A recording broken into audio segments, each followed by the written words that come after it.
Welcome to the AARDY.com YouTube channel for travel tips. I'm Jonathan Breeze, the CEO, and today's topic, medical tourism.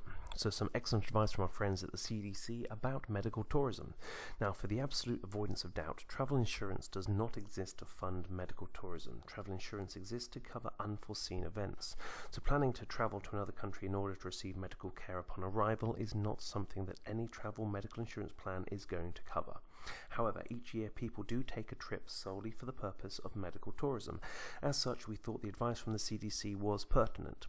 Receiving medical care abroad can be risky. Learn about the risks and how to minimize them. So medical tourism refers to traveling to another country for medical care. It's estimated that thousands of US residents travel abroad for care each year. Now, many factors influence the decision to seek medical care overseas.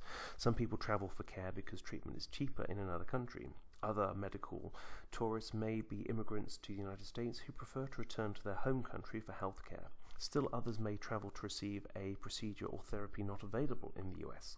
The most common procedures that people undergo on medical tourism trips include cosmetic surgery, dentistry, and heart surgery. Now, the specific risks of medical tourism depend on the area being visited and the procedures performed, but some general issues have been identified.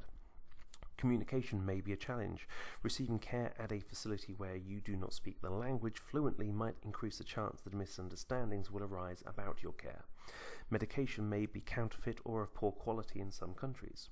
Antibiotic resistance is a global problem, and resistant bacteria may be more common in other countries than it is in the US. And flying after surgery can increase the risk of blood clots. So what can you do?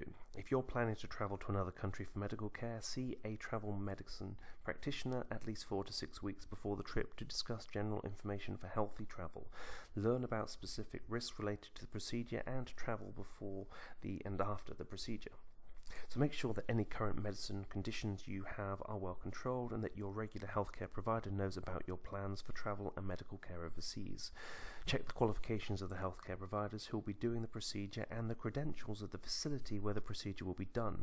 Remember that foreign standards for healthcare providers and facilities may be different from those of the US. So make sure that you have written agreement with the healthcare facility or the group arranging the trip, defining what treatment, supplies and care are covered by the costs of the trip.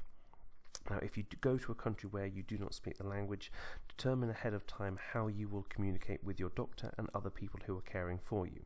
Take with you copies of your medical records that include the lab and other studies done related to the condition for which you're obtaining care and any allergies you may have.